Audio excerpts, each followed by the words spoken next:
Okay, well, hello, and welcome to episode 8 of the Blur and Grain podcast with our special guest, Jacob. What's How do you up? say your last name? Salguero. Jacob Salguero. We're so excited, or I'm so excited to have him on the pod today. I think we need to talk about how we met, which is like through the internet and very recently. Although I think we've been following each other for some time. Yeah. I think I found. So okay, hold on. I need to do my introduction of who you are. Okay. Which Jacob is creative director. Okay. Agency owner. Graphic designer. I feel like I need some music behind this would be so hard. Preacher. Right. Like speaker. You travel and preach at churches. So like pastor. Okay. So it's like creative director, pastor, agency owner, graphic designer. He's all of the good things. And you do all of those things at once, and you kind of post on Instagram about all of that. Right. You post about your life, you post about your clients, your work, you post your design, and then you share a lot of good, like I guess inspirational carousels through your design. Not memes, but like Christianity. I'm like, how do I explain your content? But anyways, I say all that because that's how I found you on Instagram. That's cool. You had like a carousel up. Now you have a whole different style to them. I've been observing. You've been peeping. I've been peeping. I'm like, okay, aesthetics. Like it's like once someone copies me though, you have to change it up. Yeah. I love that. Like at one point, like a lot of people were copying like this. When I was doing color palettes for a while. I see that. I remember this. And now all these churches were doing it. I remember this. A lot of people started doing that vibe. So now you keep creating your own vibe, which I love. Once I see someone copy me, I'm like, pivot. No, you have to. I used to do that with my photo tones, with my photography presets. And I was following a certain style. And then I'm like, but like, it's all starting to look like that. And then after I followed a style, I noticed I was following the trendy style. So people weren't like directly copying me. Everyone was just going the same style because it was trendy. Like we were all doing the same trends. Right. And then I was like, I can't. So now all my tones are mine, unique. I change them up per session. Yeah. I'm just like, no, you're good. You're good at what you do, for sure. It is what it is, but I totally get it. But I found you through one of those. You did some sort of graphic carousel about the church or loving people. I don't know what it was, but it like stopped me in my tracks. I read it like 5 times. Wow. I like shared it on my story. Like, and I'm not hyperactive on Instagram like that. Like I don't really share. I try not to share lots of like quotes unless I feel like they are meaningful. Right. Because you know the people that like share petty stuff all the time, like people trying to throw jabs. Like their posts. And I'm like, I never want to share anything that feels like I'm throwing a jab. So I never share any quotes or anything, especially like I work at church. Like I never want anything to seem like there's anything going on like that. But yours aren't like that. Like I remember feeling like convicted or something. I remember sharing it and commenting. I don't know. Then we followed each other, and then we just kept up with each other on the internet. Kind of acted like we knew each other. We were friends. Like if we had to DM that's our generation. We're like totally like it was like totally normal. It wasn't like, hi, how are you? Nice to meet you. It's just like whatever. And then a couple months ago you reached out for some photos. Did some family photos, and then that's when we... Which was a disaster, by the way, with my children. I loved your photos. I know, the photos were great. I have to post them still, because I'm horrible at posting, but like, my I love oldest the son photos. was being a jerk. Which is crazy, like, he's never like that. I was like, do you want to hold my camera? Probably. Yeah, it was... I was like, hold my camera. Dude, as a parent, you're just like, this is the most stressful, 5 minutes of my entire life. No, and I actually...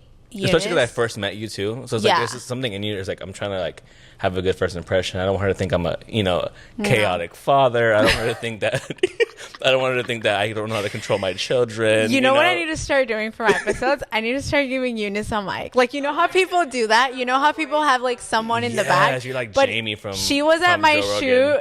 She was at my shoot. Eunice is here, and she was like a trooper with your oldest. Yeah. Why don't I even know his name? Do y'all want Aladdin song? Do you want Moana? No, because I was singing with them. I was there. I was enjoying with them. The Moana full blast during a photo shoot is so crazy, right? Wait, but that was literally because nothing, never ever has that I'm so unfazed with when kids are crazy, because a lot of my family shoots, it's literally like that. Like I've had full on fits being thrown. I'm just like I'm so unfazed, but I know that it makes the parents so awkward and tense. So I'm just like, we're good. Like, let's keep going. But I feel like that was that was the first time we met ever in person. It's so funny. And it was like nothing really. No, it was cool. It was like that was a great like icebreaker though. There's never like this awkward. Yes. Like, nothing breaks the ice like a screaming child.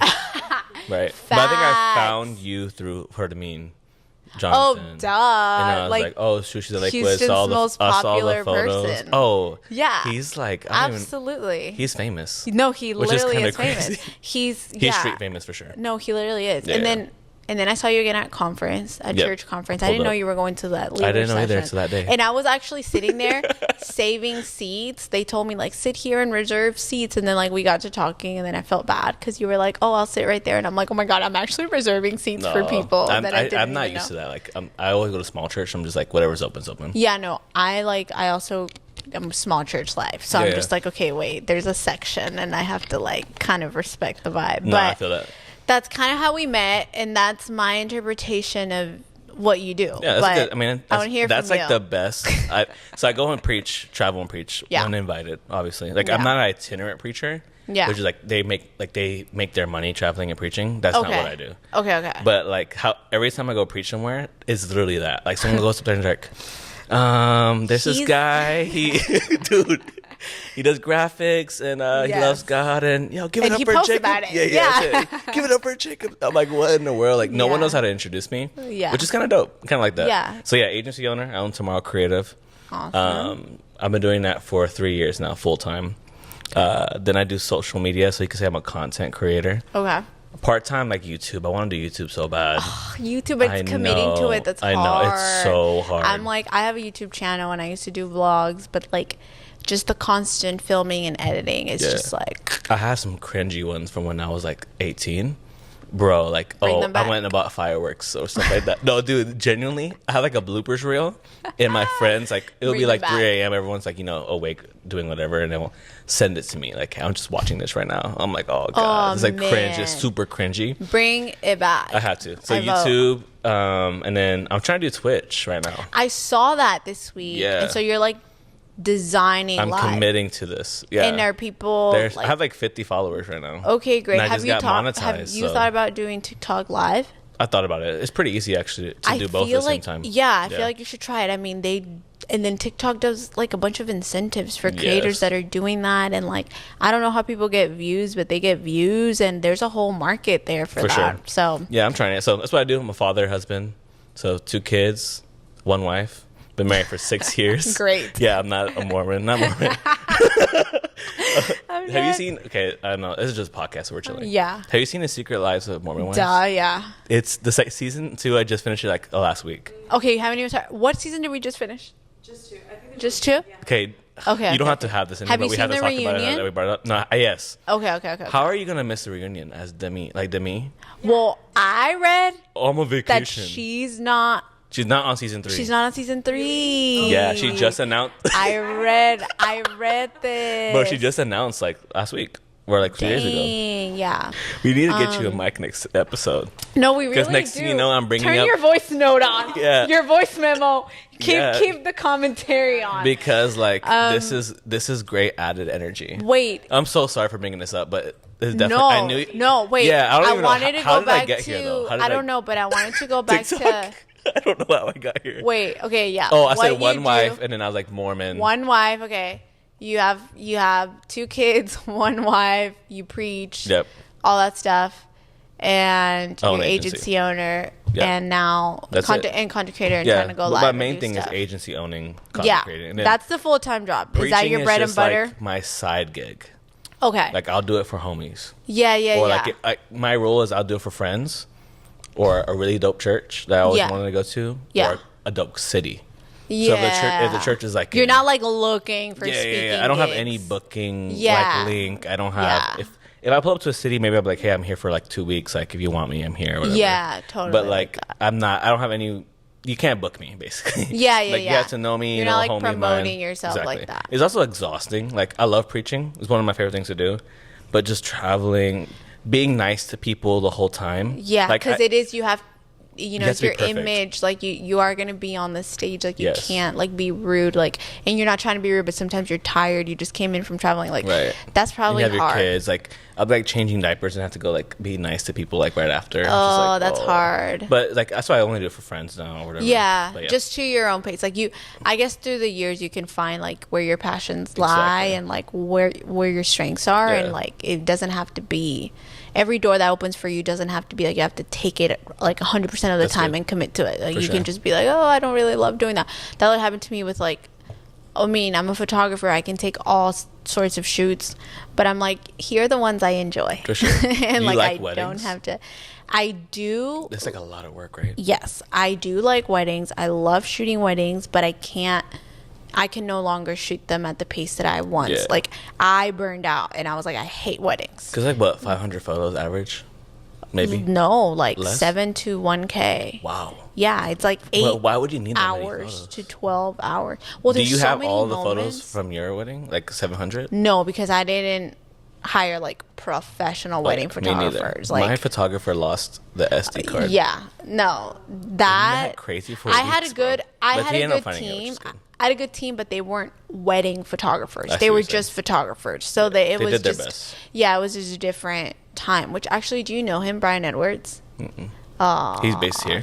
Shout out Brian Edwards, shout out to you, the bro. His homie. link. Wait, speaking of homie. Oh wait, so how did you meet Furman? IG too, but through shout out Furman. but through Pastor Abraham Guardado. Oh, okay. Yeah, so I was like, we're all just Insta friends. Yeah, so I was like his intern, Pastor Abraham. At one point in life, I was like 19. And he was his first ever youth pastor job, and I was his first ever intern. So then we just were tight, and then from there that's how I met Furman, because he was like a youth pastor, I think, or yes, he's whatever. He's Furman. Yeah, Furman's been in every church in Houston, Texas. Yes, he literally has, and he knows everybody, and he is like he's a great guy, famous. Yeah, so that's how I met him. Okay, so let's get talking about your agency. I want to hear how you got started, and then where are you now? How many clients do you have? What services do you offer? How was that for you, like starting a business? Full business spiel. Do it. So I started designing in 2020. I worked at this small church, 40-member church. Wow. I had 4 kids in my youth group. Wow. And I was a youth pastor, creative director, whatever, right? Everything. I was the church. And I remember there was like a 6-year-old woman doing graphics for our church on Microsoft Word. Yeah. And when I tell you, these graphics were so trash. I like had anxiety at night, like thinking about them. And you didn't even know how to design at this point, but you just knew like not it. No computer. Just graduated Bible college. I was working at a bakery, a cookie shop. Wow. And so I was part time at the church, working at this bakery part time. And then so I was like, dude, this has to change. So at least for a youth, I was like making graphics on my phone, which was just like Helvetica on a picture, right? Yeah. For like a long time. Yeah. So then I started like kind of getting on dafont.com. And just like, we love DeFont. And just like exploring, enjoying, exploring. And basically just started learning graphics from there on my phone. So I never owned a computer. I was broke. Like I worked at a small church, and then I worked at a bakery for like $11 an hour. So I couldn't afford a computer or whatever. Yeah. So I was just using an app called Fonto, Phonto. It's like a red app. I still use it sometimes. But it's like, it had Helvetica, and I learned I saw this whole YouTube video how you could download fonts onto the app. Like I was tapped into this app. Yeah. You know when you like invest, like some people were like with Pixart or whatever, they were invested in that app. Yeah. Canva. Yeah, I was invested in this app. I was like, I got the pro version, which was like 99 cents. Oh, yeah, he went pro with it. It's so cheap to do that compared to a computer. But like sparked a love for graphics, I guess. Yeah. And I was just like making sick graphics for my youth group, because it was 4 kids, like suburban kids, and they were bored the whole time. Like they grew up in homeschool. They knew every story in the Bible. They knew what I was going to preach. So like I would just come up with crazy sermon titles and sermon series to make it like somewhat engaging. To make it look interesting, They make it look doper than it was. We were meeting in literally a janitor's closet almost size. Wow. Like 4, literally like say like 10 chairs in there. Wow. A TV and a piano. Wow. Yeah. So that's when I got started. And then I actually made a whole merch line during like the George Floyd thing with one of my close friends. And we sold literally almost like 1,000 units. Whoa. From a design that I made on Fonto. Then I took that design, put it on like a converter PNG SVG converter. Shut up. And sent it to I the didn't even printer. know those existed. Bro, it was crazy. How'd you- It's crazy. How'd you get 1,000 orders? Dude, just social media. Social media, bro. And I had no followers at That's the time. never happened to me. I think I had like a That's 1,000. never worked for me. It's always 11 likes over here. Dude, when I first started doing carousels, I would get 3 likes. No, And I thought I was like the coolest guy ever, like doing carousels. No, I did carousels in literally. 2020. Literally, like When- once you hit, Yeah. like remember when Instagram first started and when you hit 11 likes, Oh. it would say like, Congrats. yeah, it would say like 11 others or something. Like it would stop like writing out their And you names. said, "Hold up." And I was like, I made it. I'm Kim Kardashian. Dang, that's crazy. Yeah, So you kind of like, So so my you friend saw was that kind of take off. popular Oh, on okay. TikTok. He started getting popular on TikTok in 2020 Okay. because he's a cute, tall black guy. He's Okay. famous. His name's Obediency. That's his TikTok name. Okay. Super famous now. He does like Tommy Hilfiger, Calvin Klein, model, all this stuff. Oh, okay. But at the time, he probably had like 3,000 followers on TikTok. Okay. But that kind of blew up on TikTok because of all the things that were happening. Totally. And we sold like 1,000 units. So I knew I was like, Wow. So you were oh, like, there's something here. yeah. So then Yeah. me and the same guy were like, let's start a brand. So we started a brand called Screws. Oh. And the whole idea was like, basically, you can't do anything in this world without screws. Like everything you see or own has a screw in it. Right? Oh, And the whole okay. idea is like Christians are screws. Like we are the ones everywhere helping everyone, doing everything. Okay, right? got it. It was a little niche idea. Okay. But that sold like 200 shirts when we dropped Wow. it. Yeah. And then we dropped like a whole capsule, all on my phone, by the way. On Fonto? Fonto. Bro. Right. So then I was like, okay, my wife was like, yo, you low-key gifted for this. Yeah. And at that point. time, I was like, kind of on this whole like, well, I'm a Christian. I'm on fire for God. I love Jesus. I love the gospel. I love all that. I was taught like, if you love Jesus, like you're called to work at a church. Yeah, That was kind of like got what it. I was sold. It was like, Got it. you're like gonna be a pastor. Yeah, You're gonna okay. preach to Antarctica and to the penguins. Okay, got it. You're got a prophet or whatever. All this stuff. Got it. So then I was like, kind of stuck on that idea, and didn't have the idea I'm gonna be a designer. Yeah, like the creative space was not like an option for some of us. and starting it out, was like I was not gonna do dances on TikTok, yeah, right? yeah. Like that was not my energy. Though I saw the fruit of that. People who did that in 2020. Oh, now I'm like, I now? wish I did a little bit of Renegade. Yeah. I should have done something. I unfortunately did some. I did some. I deleted those though because it's actually a painful watch. It's a painful watch. Like I said, only 11 likes. It just never works for me. But some people Doesn't got work. so But some people rich. Yes. Like Literally. famous.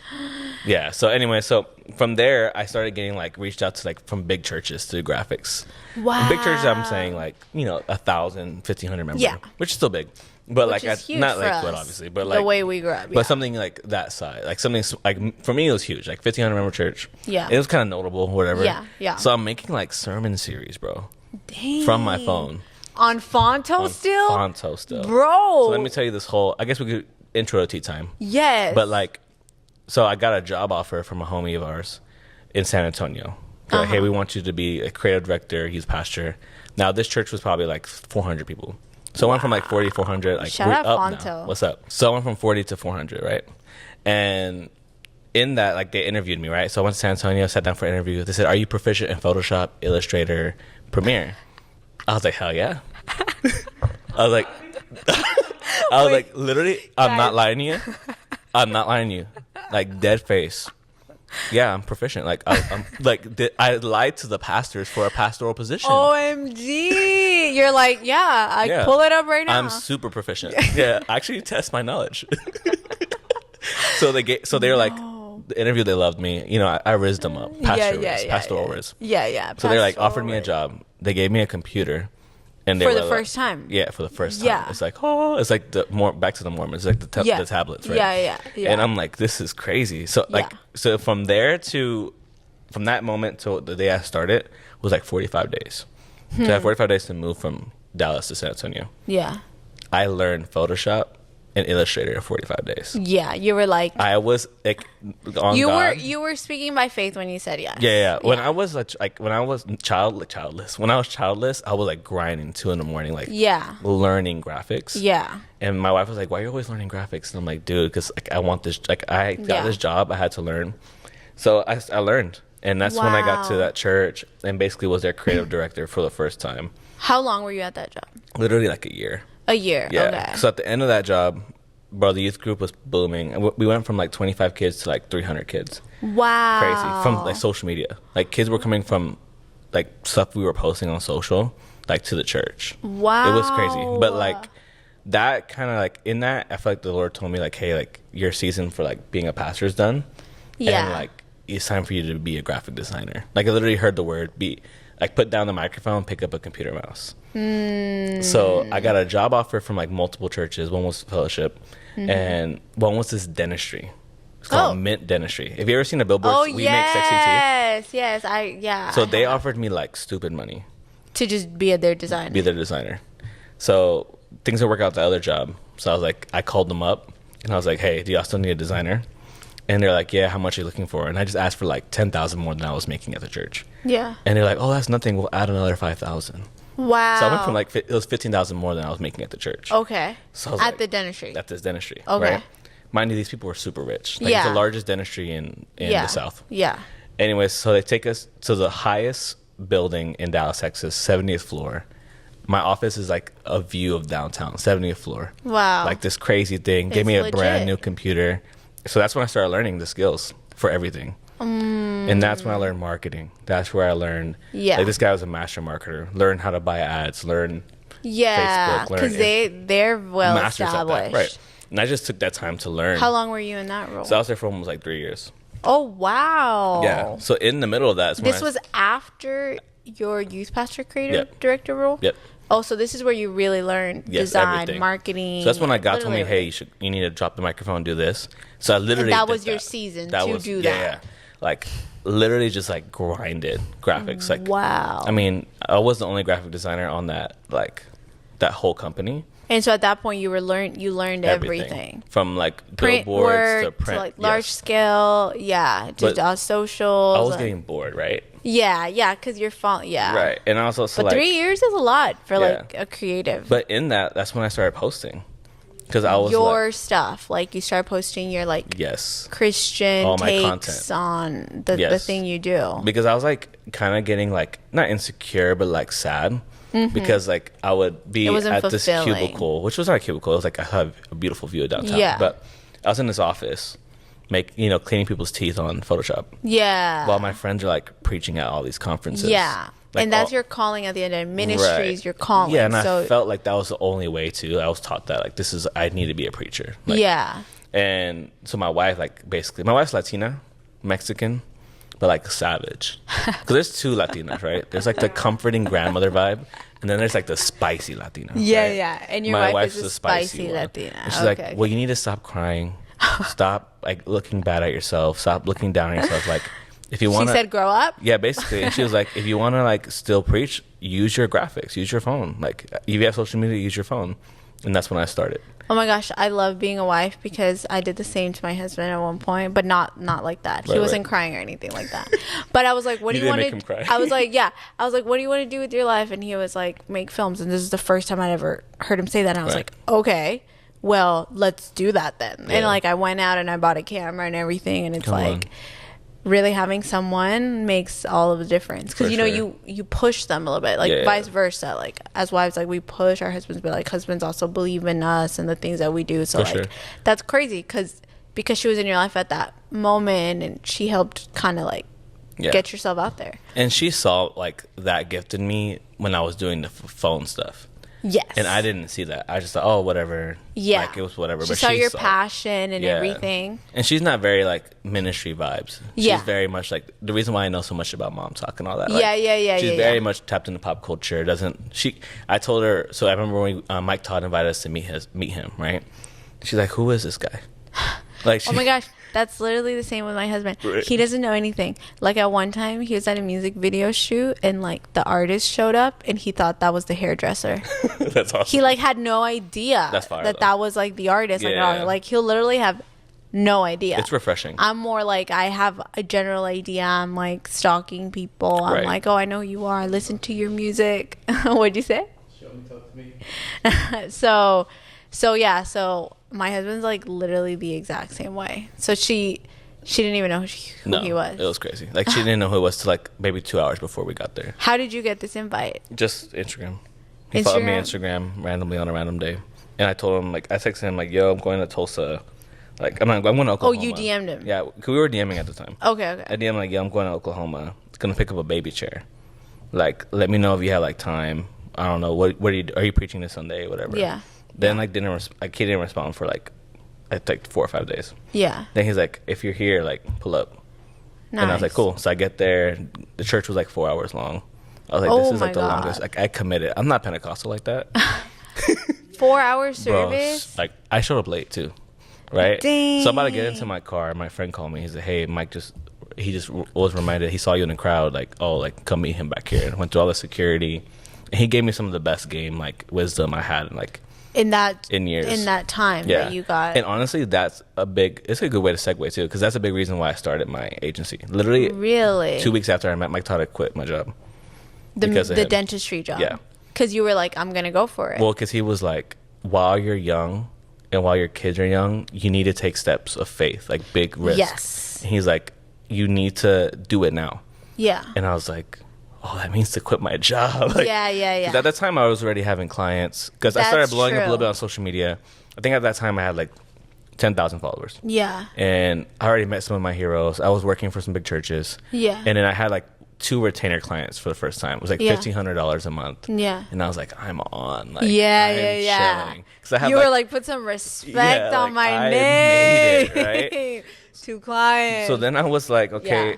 So I talked to my wife and I was like, we need to get to the place where we make double the amount that I make at my job. Yeah. And we did it. Yeah. Like within like 3 months or whatever. Yeah, totally. Full sense. So then we had a bunch of like retainers. Yeah. And that's how I got started. Wow. And I guess. How long ago was that? That was 2022. So what, 3 years ago? 3 years ago. You started the agency like full send, full time, officially. 2023. My son was 1 year old. Oh, man. So I started how many clients do you have now? Now we have 15 full-time like retainer clients. Wow, that's so they'll pay great. us monthly. And they're all churches? No, so all types. Mostly it's churches. Okay. So we had like Bible schools. We had like different different companies. So okay, nice. Like, and it's just kind of like word of mouth type of stuff, or they just IG, they follow. So I follow Tomorrow personal? Creative. So like our Tomorrow Creative account kind of blew up too. Okay. Like I think we had. I mean, I started with 0. Now we're at like 14,000. Wow. Yeah, but we like started at 0. So what's this key to blowing up? Share the knowledge. Yeah. Just posting what every day? Being upfront with either like being super authentic and you're like a good looking person. Let me check this Tomorrow Creative. Or like if you're a good looking person or have a fun life, just be authentic and post that. Then the other thing is like sharing valuable content. Like the content that I post, some of it gets like 15, 20,000 likes because it's just content that people share to other people. So if you looked at my insights, like my personal insights, is 4.5 million views each month, right, to my page. And it literally says like 89% of that is either someone shared it to their stories or someone sent it to somebody else. Yeah. So like that's what my strategy is. But that's also because you're doing a lot of like all your like carousels that you share have like not a hot take, but like you're sharing something, you know, something that someone can relate with. I feel like, especially the first slide, I'm always like, it has to be like a hook type of stuff, right? So you kind of implemented that in your agency, and so that kind of blew up on its own. So people find the agency. So now all sorts of different clients are coming at you, like not just churches, but different brands and stuff like that. And word of mouth helps. I think word of mouth is the strongest. So still, like I had one of my biggest clients there. It's like a mega church here in the South. He was hanging out with this other pastor who runs like the second largest church in America. He was wearing a merch that I made. Like, I literally made it for free because the pastor was like a homie. Like before? Like a long time ago. He was wearing that shirt. The other pastor was like, who made that shirt? I want him to do something for us. Well, that pastor shared it with his son, who was the creative director, and fell in love with Tomorrow Creative. And then that's how we ended up going to, being their retainer client. How, so what services do you offer? So right now we do like creative direction / like art direction, I think, where it's like, a church will hire us for either like a certain amount of graphics a month, or for us to basically schedule out their year for the church. So the church will hire us looks everything. Yeah. So it'll be like looks for campaigns. So it'll be like sermon series, giving campaigns, baptisms, all that. Yeah. So we'll design, the main look, the shirts, the whatever, and then their team usually takes it from there and like scales it to the little things. Yeah. So that's what we do now. So like a church will hire us for like hero graphics for all their main looks every month. Okay. And it's up to like a certain amount of graphics a month, basically. So it's pretty much like creative and art direction. Yeah, mostly art direction, yeah. Okay. And creative direction here and there. Like there's some churches that will hire us to do like, what do you think about, for video, what would be who would you hire for this? And I would connect everything. And stuff like that. Okay. So we do mostly concept, not fulfillment. Okay, got it. Right. We can do fulfillment. Yeah. We like have some clients that we do basically everything. Yeah. So it's like a church of like 6 campuses. Yeah. We're like their graphic design team. Yeah. And we're cheaper than one graphic designer. Yeah, really. Per month type of stuff. So that's kind of how we've been selling it and doing our thing. But it's been cool. How many, do you have people on your team? Yeah, we have contractors right now. Okay. But I just posted like the other day. The intern. Like, the interns. I want a couple interns to try to like coach into a full-time position. How many contractors do you have? Like it just depends on like the project. So true. It will be like at a multiple time it'll be like 4 at max. And you design. And then I design. Okay. So mostly like at most I'll do 4. It just depends on like what these guys get. Yeah, what they get. And the need. So I know like a church, like we serve a church in LA. I won't give that to a certain designer. Yeah, you already know kind of like who to kind of point with what client and stuff like that. But now we're at this place where like we know we need someone to be like full time.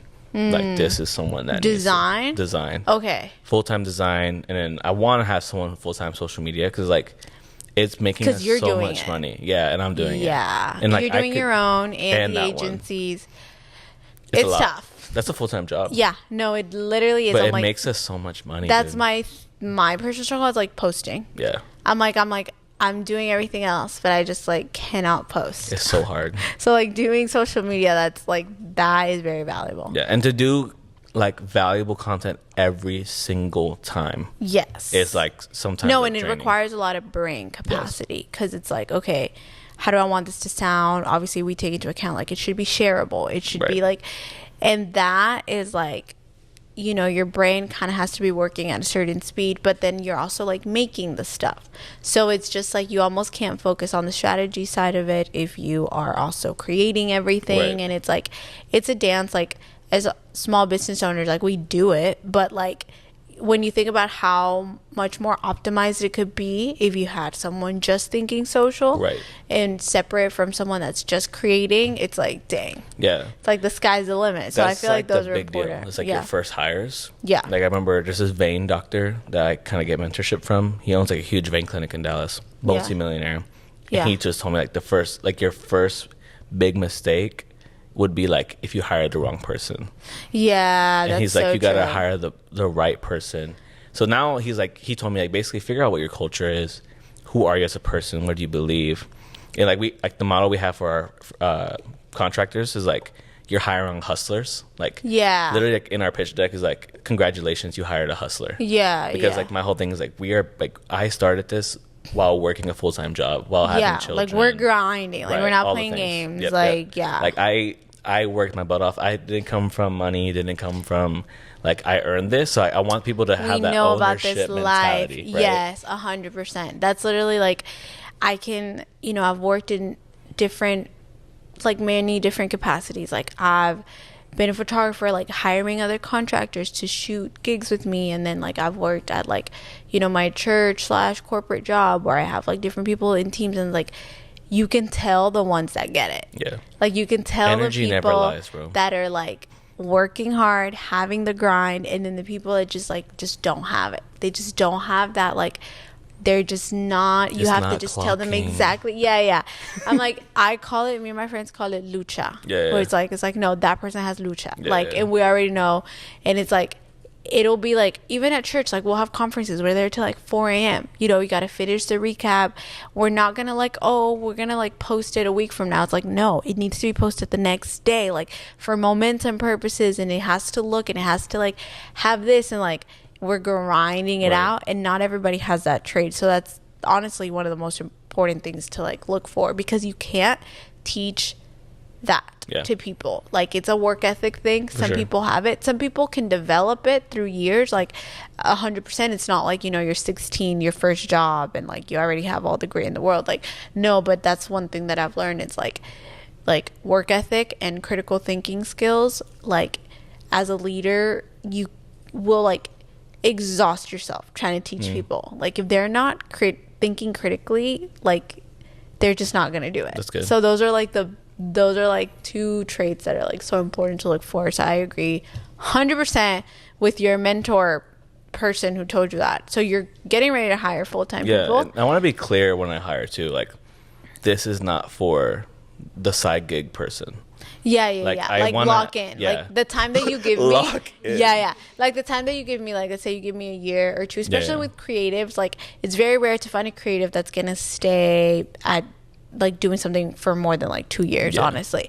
But at least for creatives, like, one of the things that we say, it's like, give us like your best year, or like give us 2 years. Like, you know, you can develop and blossom and do other things. Like, you may not, you know, just stick here, but like the time that you are here, just like it's locked in, it's passionate, like, it's like we're gonna do it good, and we're not just gonna like do it barely. I mean, the reward for good work is more work.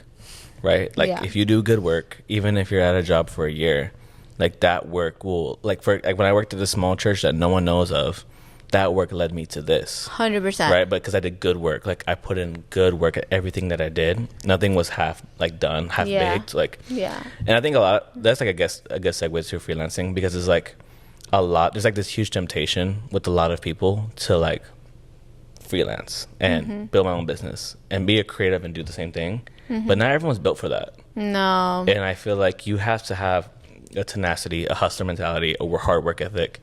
Dude, like, it's so much sending invoices, collecting taxes. The admin side, paying the taxes. Terrible. And then marketing yourself and like not being an awkward person about it. It's literally wearing like 10 hats all at once. And like you said, not everybody can do that. Some people's strengths is just to create. Yes. Like, you know, you sit down, you make the graphics. Some people's strengths is just like big ideation, and like maybe there's a lot of like business owners that can dream up the things and come up with the plan, but they're not the ones that can execute it.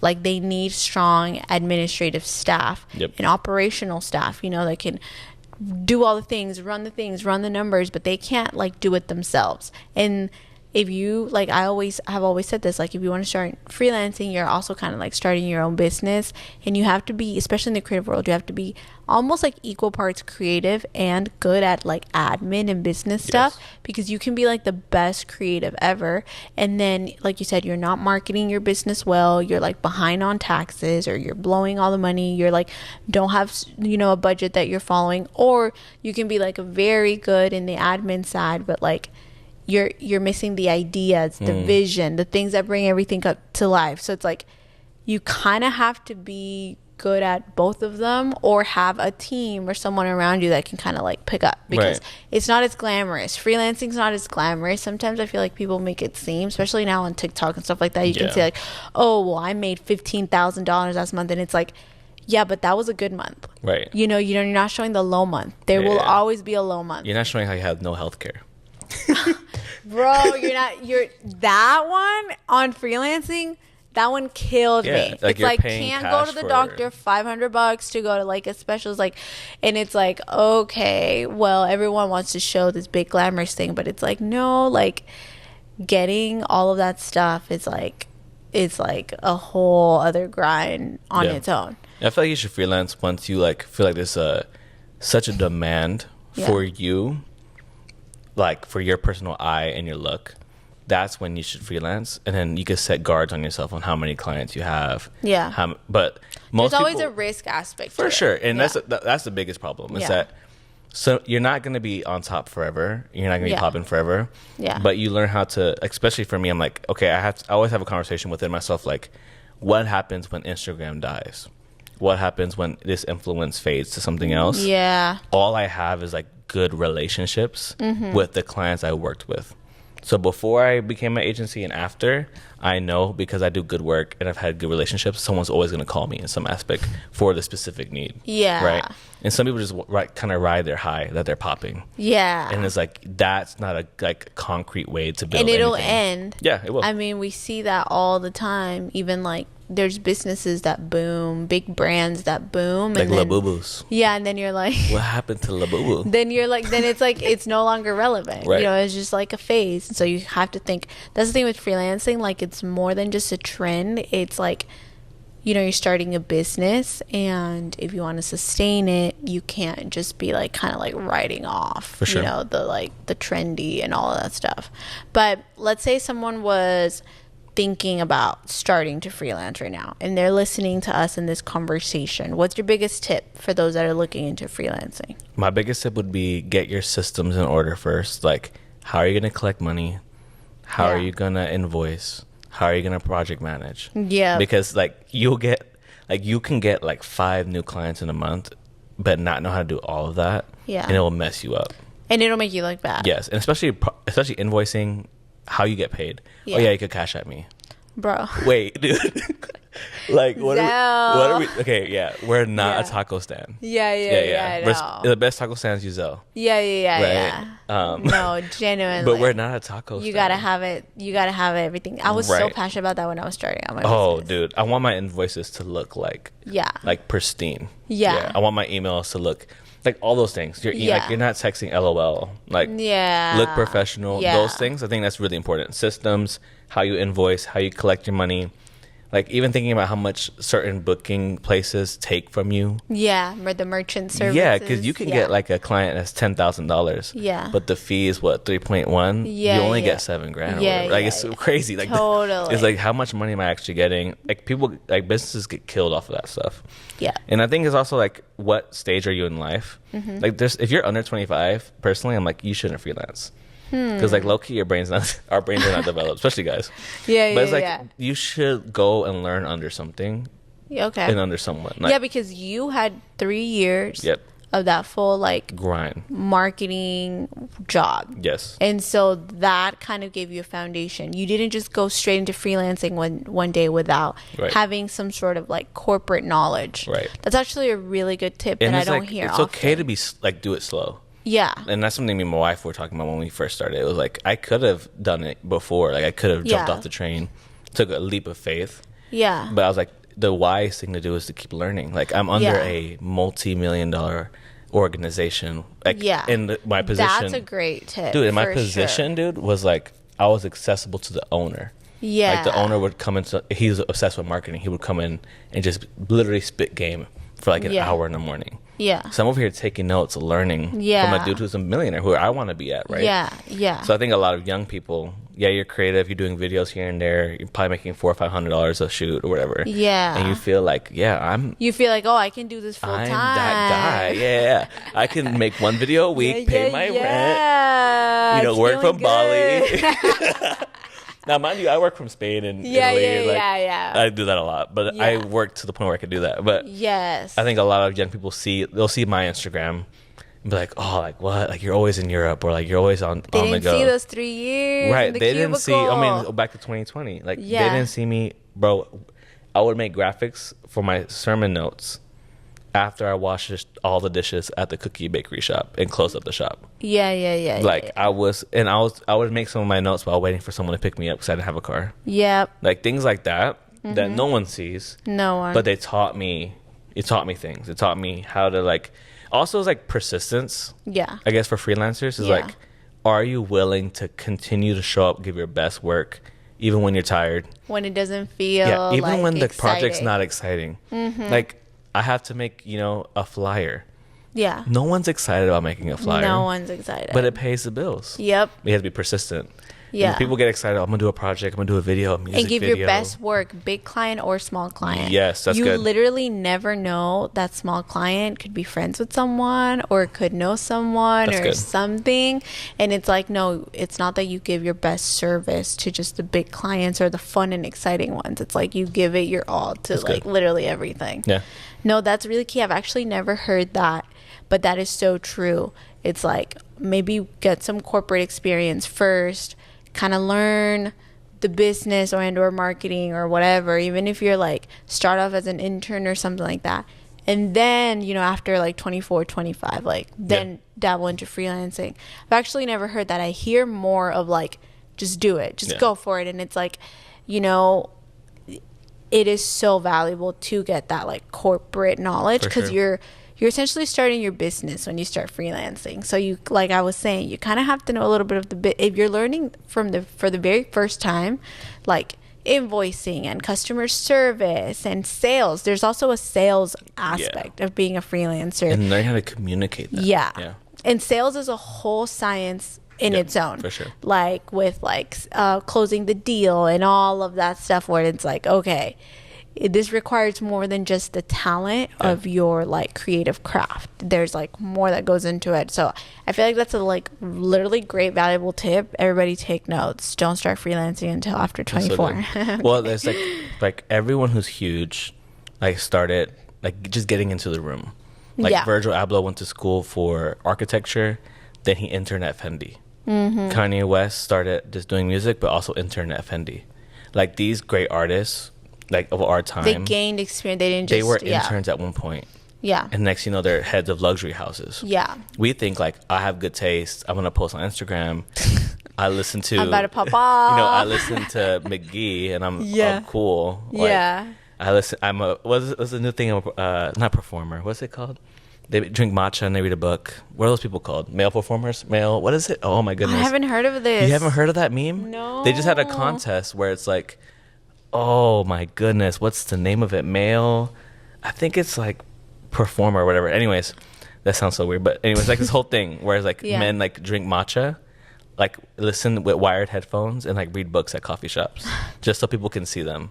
Oh, yeah, it's like an aesthetic performer. Oh, aesthetic. Anyway, so like a lot of like young people are like aesthetic performers, and they get, you know, hyped by their friends, and it's just like the best thing to do is actually internal on some like under someone who knows what they're talking about, who deal with $1 million things. If the greatest of all time interned, like who are we to like feel like we can skip it and go straight into I'm about to blow up on like, TikTok or whatever. Every single one, like you can look up all of your favorite artists, favorite people, they like that's actually with so someone. true. So that's a great point. And I feel like a lot of people miss it. We get caught up in the hype of like I've said, the trendy or the thing that the people that we're following or the people that we admire are doing. We kind of want to jump to that, but there's always so much like that is like super valuable.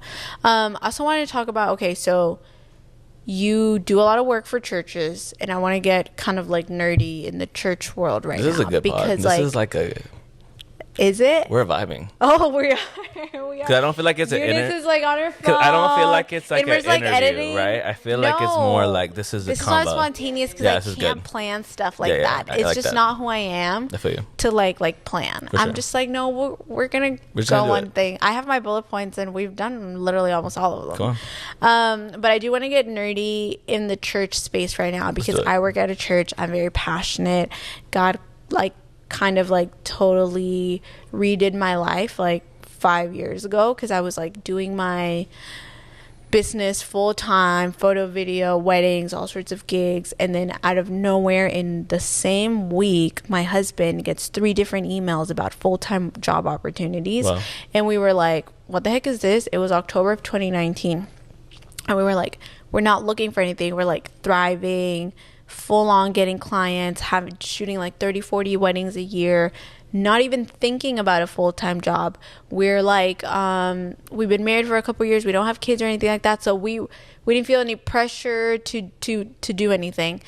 Same week, 3 different job opportunities, and we were like, okay, so we prayed and we're like, okay, God, like, are you wanting us to shift something in our lives? Because like that's pretty crazy. And so we literally explored all 3 job opportunities. One of them was like a corporate job, and like the pay was like insanely good. The other 2 were at churches. One was a part-time opportunity at a church, but it was like super far from where we were living at that time, and the other one was like Lakewood, here in the city. And we explored like all 3, and then we just felt peace about Lakewood, and it was so weird and random because my parents are pastors. I was at my parents' church, and I had always been at my parents' church. I was like PK life. So it's like I'm like leading worship and doing the kids and doing the sermon slides for my dad and cleaning and like literally doing everything. Always grew up. My parents' church was always 30 to 50 people. So it was just that. And I was like, I can't leave my parents. Like, what do you mean? But all of a sudden, like I said, God was just like, hey, take this job. Well, like that just got presented to you in your inbox, that we like literally we were like, okay, what the heck? And so my husband started, and it was February 2020, literally 2 weeks before COVID. So but he went before us because it was October 2019 where like the shift presented itself, kind of like God saying like, okay, a shift is kind of like coming in your lives. And we were like, okay, we felt peace with the Lakewood one, even though it made no sense. I'm like, why would I like go to this church but I'm with my parents, and like I don't know anything about big church, like how am I supposed to make friends or like do anything? But we felt very strongly about being at the same church. You know, it's not that I was going to be at my parents' church and he was going to be working at another church and we were going to be like disconnected. So we moved here to the city to be close to the church, and that was 2020. In 2021, I started feeling something like a shift was coming for me, because at this point we were doing the business and my husband was working the full-time job, and I was running the business more. Like I was really like in the weeds of everything, because obviously he now had like a full-time job. In 2021, I started feeling in my heart like, okay, I'm feeling like I want to work in ministry too, or do something in the church. But I'm like, but this is so weird. There's like nothing for me here. Like, what am I supposed to do? And then a couple months later, after I started praying that, I got a DM from someone who had just gotten hired to be like the youth, kind of like the youth creative director. And they were like, do you want to be like the creative project manager? And I was like, I said no. I was like, no, that's giving like I want to do creative stuff, and that's just like giving like office, like giving like tasks. And I'm like I can't tasks. like I want to be. Anyways, I ended up getting that job, and like I grew from there. And ever since then, my passion for like church and creativity in the church and like marketing and digital marketing, like all of that has like expanded and developed and grown. So I'm like, this is a topic that I'm very passionate about.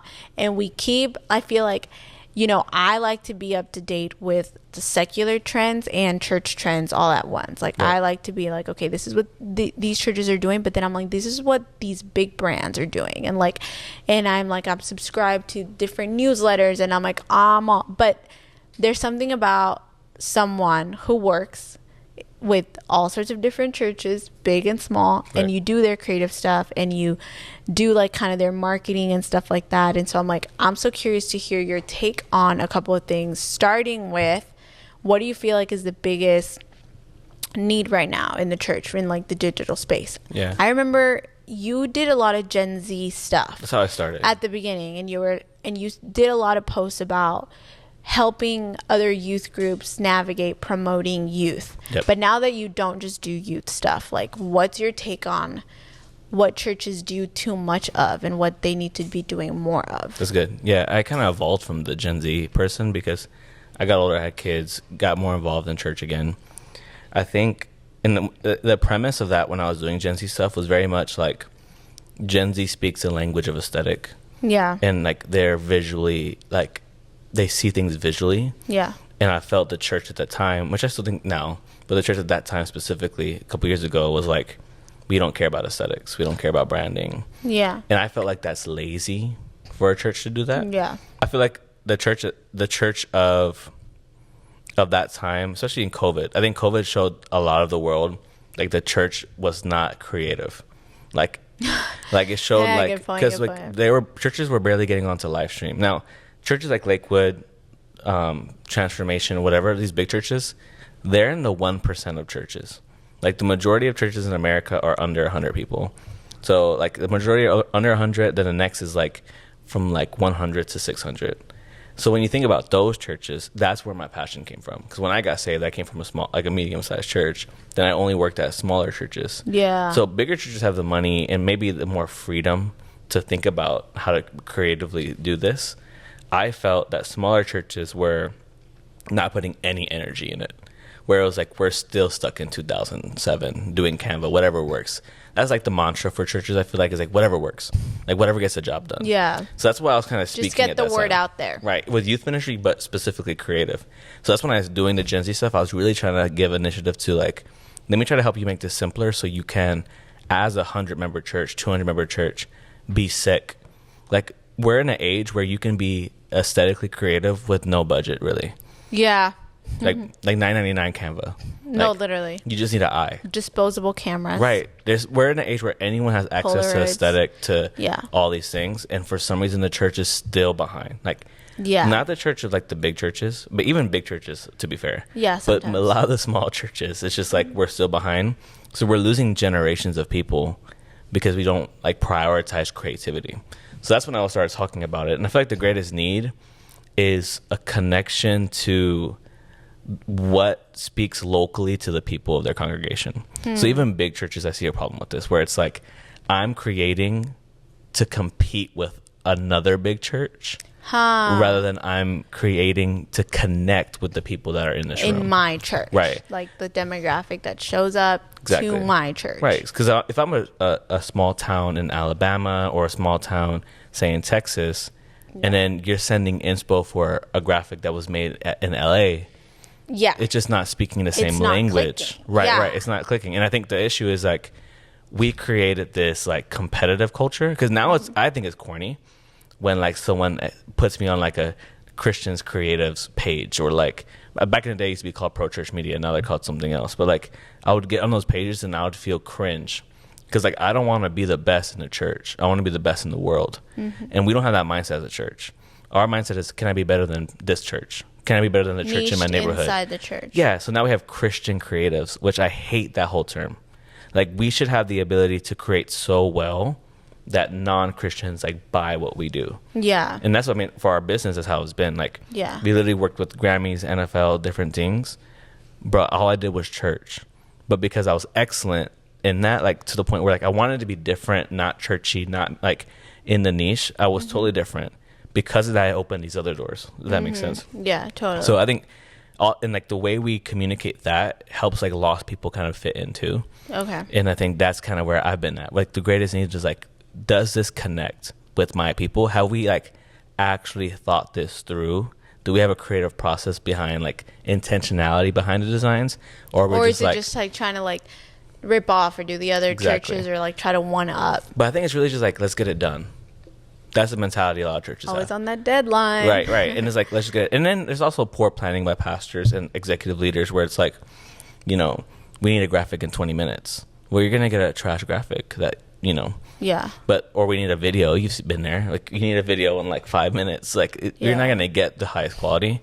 So I think because we don't have that as intentional part of our ministries, that's why it's always at the like in the back burner. Yeah. So I think to this day, I think churches, only a handful of churches can say like, this is intentional for us. Like, Just us. Like, this is intentional for just us. And like the people who are over this aren't like tackled with any other ministry. Like, that's their full-time job.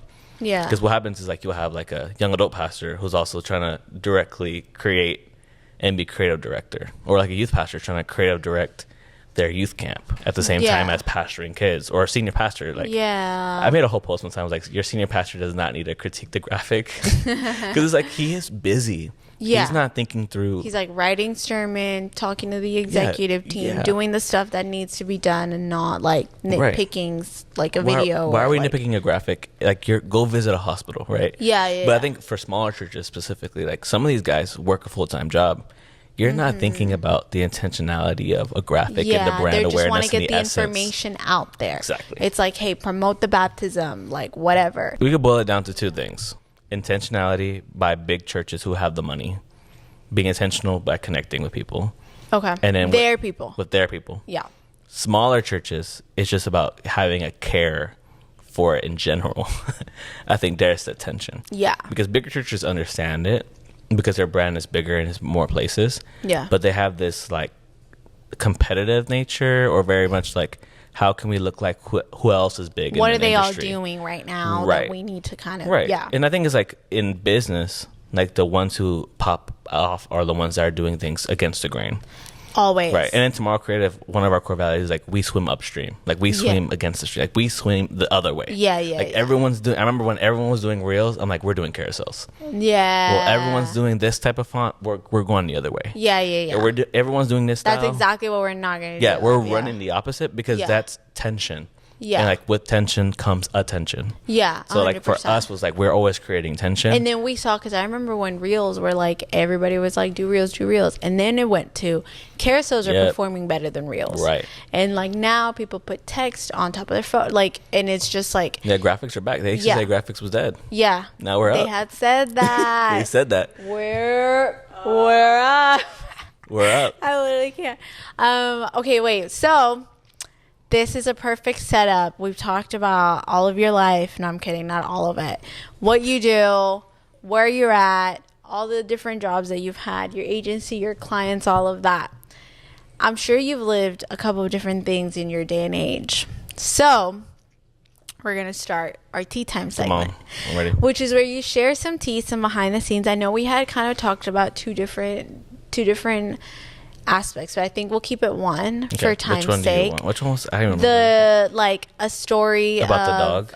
A story. No. That's personal. I'm like, let's stay in our. I want to share it the church, like the tea of like the different jobs that you've had and experiences that you have lived. You mentioned something.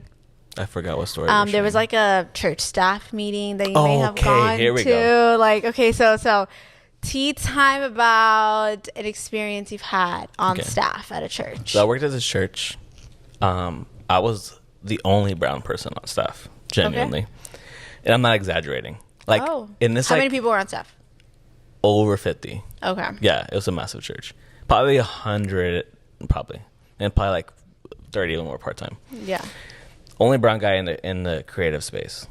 So mind you, like, this is a church. And when I get hired on, there's no discussion about dress. Okay? Dress code. Now, I'm not pulling up in no PJs, right? Okay? I'm pulling up fitted up. Okay? Love fashion. I love all the clothing things, whatever it is. Yeah.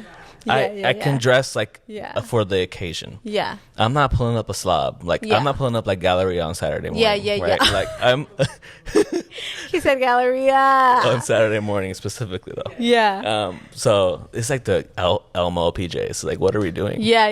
This is the Galleria. You have Louis Vuitton and Golden Goose and then some girl in Elmo PJs. Yeah. Only in Houston, but literally. But so anyways, I was working there for like 2.5 weeks. Mind you, I always show up early. I used to show up before the janitor even opened the door. Wow. So I'd like be waiting in the morning for him. Like, I was grinding a lot of graphics.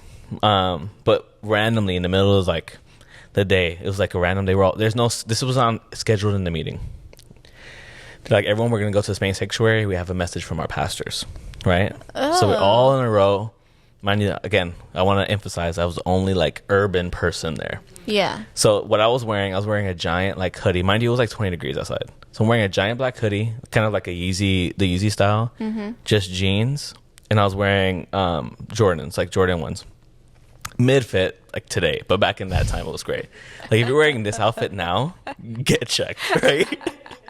But back I was like, then, that was the fit. I was like, and it's like Monday, and I feel like Mondays was like, I'm fitted today. Yeah. Right, I'm up. So the meeting starts. Hey, we're gonna record this for our conference. We want to share how we have a dress code and culture here. Mind you, we never talked about dress code. It's been weeks. No one's ever said anything. We want to share what's inappropriate to wear at our church. Oh. We don't wear hoodies to church. I'm genuinely the only person in the room, 100 people, that's wearing a hoodie. We don't wear jeans. Oh, no jeans. I'm wearing jeans. Strike two. And we don't wear sneakers. Oh. And I'm sitting there like, what in the world? Immediately you felt I was like, this has to... Yeah. We're marching at dawn, right? Like you knew. I was like, this is crazy. Oh man. And then they go on this literally hour long spiel, pull up this whole diagram of like shoes you can wear, where you can buy them from, price points. The pastors were rich and whatever. They're like, well, I know everyone can't afford Golden Gooses, but here's some alternatives for this. He said the next time we see anyone wear Jordans or sneakers to the church or on a Sunday morning, you're going to automatically get written up. Oh, man. I was like, this cannot be real life, right? Did you have a manager? Did they speak to you at No, all? the manager was like just chilling in the audience too. Like we were all like, everyone was just like, but no one was shocked. It was a type of culture where it was like, yeah. pastor, if you disagree with the pastors, you're cooked type, right? Okay. And I was like, this is so crazy, right? I go back to my office and I'm like mad, right? Yeah. And everyone's kind of looking at me because they knew like I'm the only. So I asked my manager, like, do I take off my hoodie or do I go home and change? Homie told me to go back home and change. Oh. Mind you, I like lived 40 minutes from the church. Oh, man. At that point, I was like, this is not going to work out. Oh, like, really? Yeah. And I was like disagreeing with some of the stuff that was happening, but it wasn't like theological or. Yeah. It's just like, culture, dude, maybe. I don't fit in here. Yeah. Yeah, you just felt like it I was just like, this wasn't. is not my style. It's whatever. Yeah. Like, no hard feelings. It's just not a fit for you culturally No, it wasn't at that good. moment. But Yeah. like in that moment, like it was like, what is happening? Like there's no way. In my mind, I was like, there's no way we're spending an hour of our day. I'm like behind on task. We had this huge conference, all these things. I'm behind. He's like, on I need to task. get my deliverables going. Right, like they just assign me like, you pop up in the morning and just assign you like 10 new tasks. Like Yeah. and we're sitting here talking about like dress code, and it's never been talked before. Oh, man. And I was like, oh yeah. So that Sunday was like my last Sunday at the church. Oh my God. I was going to ask, so did you quit or was it vibes? I quit my job. You quit right after that meeting? I quit right after that that meeting was the one that just was That like, was I it. can't. And I remember they called me. I talked about this on the Tim Ross podcast, and he was like, "What the guy who hired me on was like, you'll never make a big impact for God if you don't work for a big church." Oh, Yeah, and I was like, mean. "This is spicy." Now, that same church, bro, I started popping on Instagram. Is one of your clients. No, that would be crazy. I'm like, what? Whoa! But I wrote a book called For Love of Gen Z. We had like 10,000 like downloads in like 2 months. Crazy.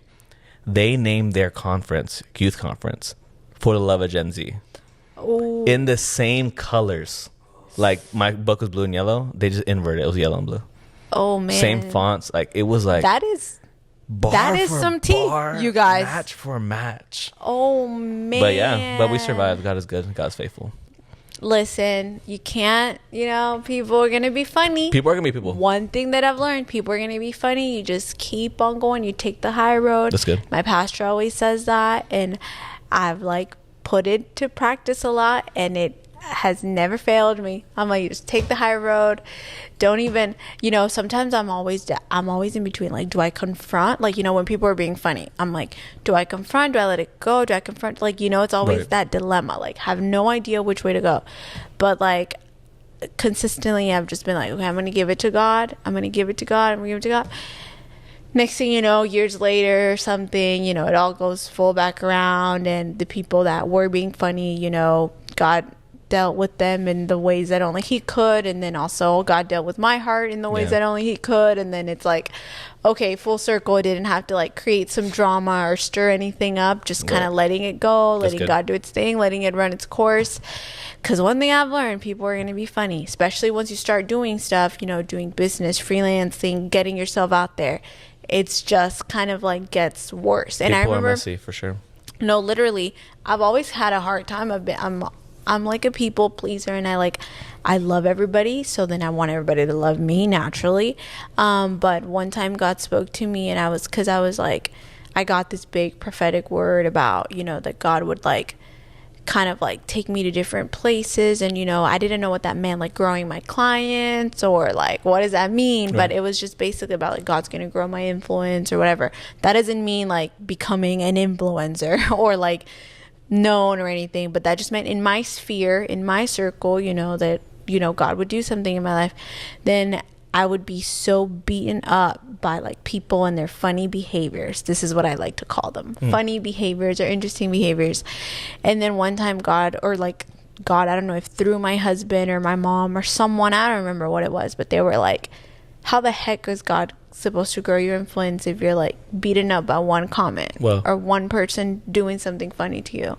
And it's like, how the heck are you going to handle when you have like a sea of haters, right. Or like, people doing more? And I'm like, dang. So I've started to implement what my pastor always preaches, like kind of like giving it to God, letting go, and like that's one of the things that's kind of hard, but I feel like it's important for anyone, creatives, freelancers, people working in the church world, and just kind of knowing like, hey, this is my lane and can't control you and your funny actions. The only thing you can control is you. No, literally. I was actually going to ask you, okay, encourage someone today that's listening. What do you have just fresh in your heart? Fresh. An encouragement, a word of encouragement, anything you've been through or something? Yeah, I would say like, I will go back to persistence. Like the Lord dropped a word, like a phrase in my heart. He said, keep going, you're inspiring somebody. Yeah. And like now that I'm inspiring a lot of people, I hear it all the time. But when I was starting out as a youth pastor, I had 4 kids. Like I didn't see how much I was inspiring someone. Yeah. And now that I'm bigger, you see things like from a bigger view. Yeah. You don't realize how much little things inspire people. Yeah. Like I'll get DMs like, oh, I saw you at a coffee shop and you said hi to me and you didn't even know I followed you or whatever. Like things like that where it's like, sweet. I have to keep going because there's someone else on the other side of this who needs what God has given me specifically. Yeah. And if I quit, that's a shame. Yeah. Because someone else needed that. And I'm directly influenced by a bunch of people who didn't give up. So I think if you're creative, if you're a content creator, whatever you are, persistence is the key. Like divine persistence, having this otherworldly persistence that the Spirit of God is pushing you is like a wind on your back. And if you don't give up, God will meet you there. God can't meet you if you're constantly retreating. Like, God will meet you at the place where you are still persisting and continue to push you forward. That's a word. That's it. That's a word for me today. Consistency. Get that post up on Instagram, Eunice. Right? No, but literally consistency, persistence, key. And a lot of people like myself, we struggle with that. Like once the initial motivation dies down, like you gotta go. When you the gotta dopamine keep going. stop hitting. But that's good.